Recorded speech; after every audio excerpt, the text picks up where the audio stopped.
প্রিয় বন্ধুরা, আমি যে বাইতুল মোকাররম পৌঁছেছি। আমি আস্তে আস্তে আজান দিয়ে ফেলেছি। এখন বাইতুল মোকাররম নামাজ পড়ে তাতে বন্ধুরা, এইটা বাইতুল মোকাররমের প্রথম গেট এবং প্রথম ফটক। আমরা এখন এটার ভিতরে ঢুকে দেখব, বাইতুল মোকাররম পরিদর্শন করব। প্রথম ফটকের নিচে সিঁড়ি আছে, আমি সিঁড়ি বেয়ে উপরে উঠতেছি। এখানকার পরিবেশ আপনাকে মনোমুগ্ধকর করে নেবে। বন্ধুরা, আমি এখন অবস্থান করছি বাইতুল মোকাররমের একদম মাঝখানে। এখানে মুসল্লি, হাজার হাজার মুসল্লি এসে নামাজ পড়ে। আমি সেখানেই দাঁড়িয়ে আছি। আসসালামু আলাইকুম প্রিয় বন্ধুরা আমার, আজ আপনাদের দেখাতে চলেছি ঐতিহ্যবাহী বাংলাদেশের জাতীয় মসজিদ। আমি এখন রেডি হয়ে রওনা দিতেছি। আপনারা আমার সাথেই থাকুন এবং উপভোগ করুন। আমার একটু হাঁটতে হবে, সামনেই অটো স্ট্যান্ড।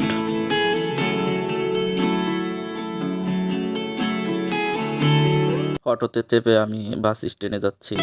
প্রিয় বন্ধুরা, আমি এখন এসেছি বাস স্ট্যান্ডে। এখান থেকে আমাদের লক্ষ্য যে বাইতুল মোকাররম মসজিদ, এখানে যাব। এই যে আমরা বাসে উঠে আমাদের গন্তব্যে চলে যাব। প্রিয় বন্ধুরা, আপনারা দেখতে পাচ্ছেন রাস্তার কাজ চলতেছে।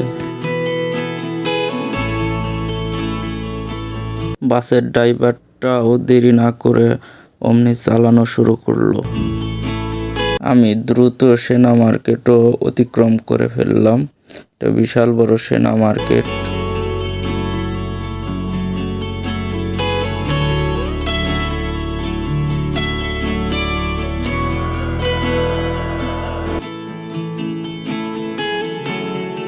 যাইতে যাইতে দেখলাম সুন্দর একটা মসজিদ, খুব ভালো লাগলো।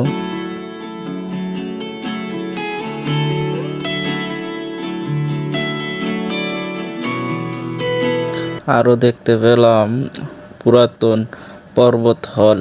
এটা এক সময় অনেক মানুষের ভিড় লেগে থাকতো সিনেমা দেখতে।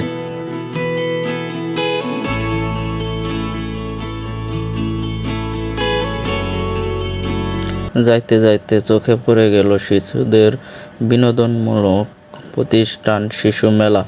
সেখানে বাচ্চারা প্রতিনিয়ত এসে আনন্দ করতে থাকে।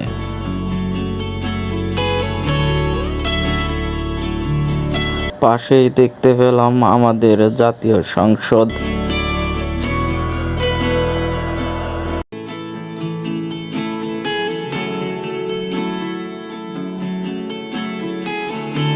প্রিয় বন্ধুরা, আমি বাস থেকে নেমে একটু হাঁটা শুরু করলাম। প্রিয় বন্ধুরা, আমি এখন বাইতুল মোকাররমের সামনেই ওভারব্রিজের উপরে আছি। আমার পিছনেই দেখতে পারছেন কাঙ্ক্ষিত সেই বাইতুল মোকাররম জামে মসজিদ, জাতীয় মসজিদ।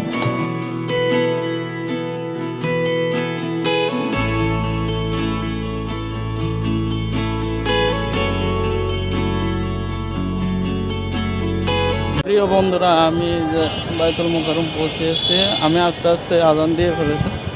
এখন বাইতুল মোকাররম নামাজ পড়ে তাতে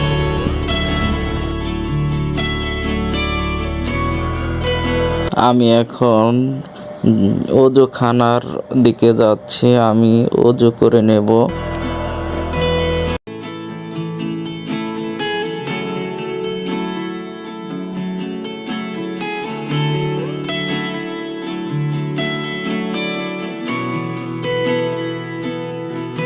প্রিয় বন্ধুরা, আমি ইতিমধ্যেই নামাজ শেষ করে পিছনের গেট দিয়ে বের হলাম। যে এখন সিঁড়ি বেয়ে নিচে নামতেছি। বন্ধুরা, এটা বাইতুল মোকাররমের প্রথম গেট এবং প্রথম ফটক। আমরা এখন এটার ভিতরে ঢুকে দেখব, বাইতুল মোকাররম পরিদর্শন করব।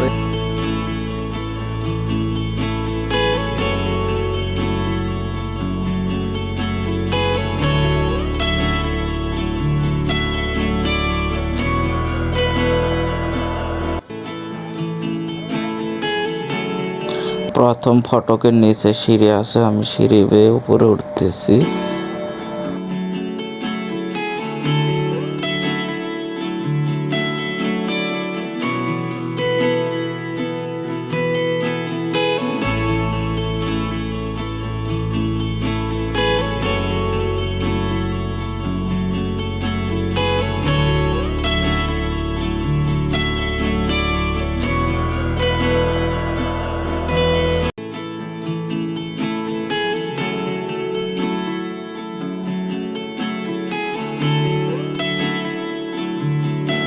বাইতুল মোকাররম জাতীয় মসজিদ বাংলাদেশের অন্যতম গুরুত্বপূর্ণ ও ধর্মীয় স্থাপন এবং জাতীয় মসজিদ। এই মসজিদটি নির্মাণ কাজ শুরু হয় 1960 সনে এবং নির্মাণ কাজ শেষ হয় 1968 সনে। তখনকার তৎকালীন পূর্ব পাকিস্তানি সরকার এর উদ্যোগ গ্রহণ করে এবং প্রধান স্থপতি আবদুল হোসাইন থারিয়ানি। মসজিদের নকশা কিছুটা কাবা শরীফ আদলে তৈরি করা হয়েছে। এর আয়তন প্রায় 8.30 একর জমির উপর নির্মিত। মসজিদের ফ্লোর এরিয়া প্রায় 4 লক্ষ বর্গ ফুট। এখানে একসাথে নামাজ আদায় করতে পারে প্রায় 30,000 থেকে 40,000 মুসল্লি।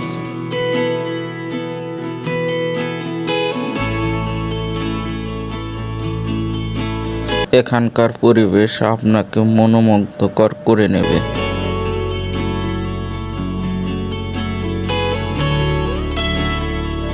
মসজিদে প্রবেশ করেই হাতের বামে চোখে পড়ে গেল এখানে জানাজার নামাজ পড়ানো হয়। হাতের ডানে গিয়ে দেখি এখানে বিশাল ওযু করার সুব্যবস্থা রয়েছে।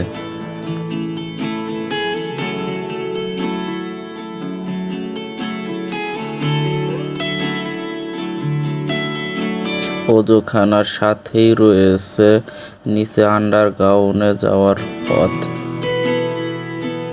এই ওযুখানায় প্রায় একসাথে 200-300 লোক একসাথে ওযু করার ব্যবস্থা রয়েছে। প্রিয় বন্ধুরা, এটা হলো বাইতুল মোকাররমের পূর্ব পাশকার গেট।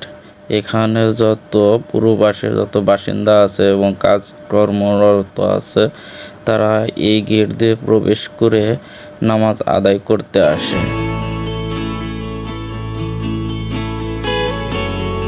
আমি যেদিকে তাকাই দেখি বাইতুল মোকাররমের সৌন্দর্য ছড়িয়ে আছে।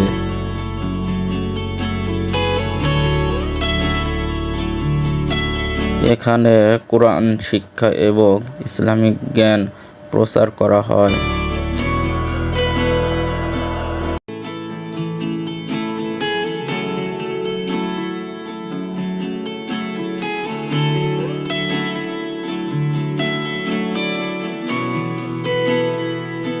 বন্ধুরা, আমি এখন অবস্থান করছি বাইতুল মোকাররমের একদম মাঝখানে।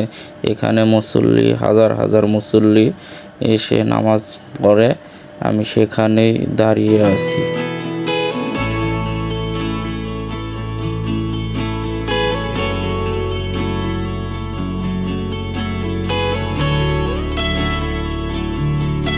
আমি এখন এসে পৌঁছালাম ইমাম সাহেব যেখানে দাঁড়িয়ে নামাজ পড়ানো হয় সেই মূল কক্ষে। এখানে সবাই কাতারে কাতার ইমামের পিছনে নামাজ পড়ে। আর এখানে যারা জামাত পায় নাই তারাই মূলত জামাত সহকারে নামাজ পড়ছে।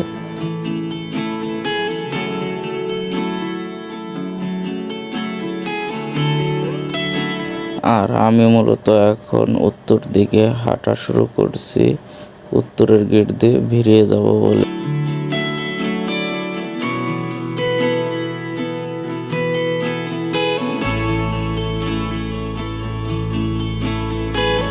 আর এটা হলো দ্বিতীয় ওযুখানা। এখানে ভালো সুন্দর একটা পরিবেশ বান্ধব ওযুখানা তৈরি করেছে। এখানে মূলত প্রায় 100 থেকে 200 লোক একসাথে ওযু করতে পারবে। ওযুখানার সামনেই কিছু হাদিসের বই গ্লাসের ভিতরে রেখে দিয়েছে, এখানে সংগৃহীত করা হয়েছে।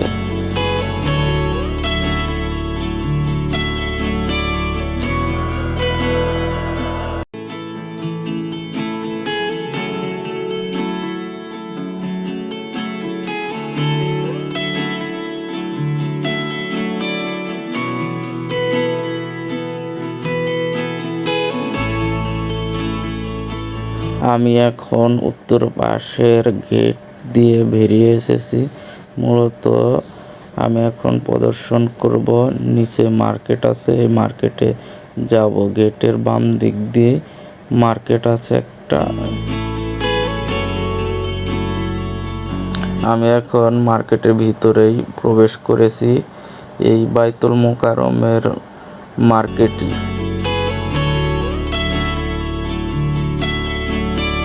এই মার্কেটে মূলত বিক্রি হয় হাতের ঘড়ি, দেওয়াল ঘড়ি, চশমা, ব্যাগ এবং কে যার বই লাগবে সে বই, হাদিস, সুরমা, জায়নামাজ, বিভিন্ন কিছু এই মার্কেটে পাওয়া যায়। যার আগ্রহী সে এই মার্কেট থেকে নিয়ে যায়।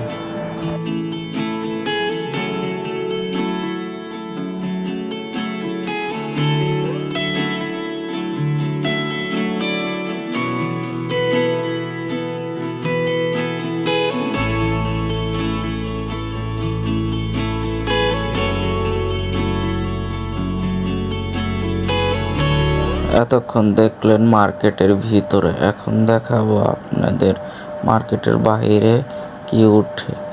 জুতা, বই, জামা কাপড় এখানে মূলত এক দামে বিক্রি করা হয়। এখানে জুয়েলার্সের দোকানও আছে। এই মসজিদটি বিশাল আকারের। এই মসজিদটি তৈরি করতে প্রায় 8টি বছর ধরে তৈরি করেছেন। এই মসজিদটি অনেক সুন্দর এবং সৌন্দর্য ছড়িয়ে ছিটিয়ে আছে। প্রিয় বন্ধুরা, আজ এই পর্যন্তই। ভালো লাগলে লাইক, কমেন্ট এবং শেয়ার করে রাখবেন। ধন্যবাদ আপনাদের দেখার জন্য।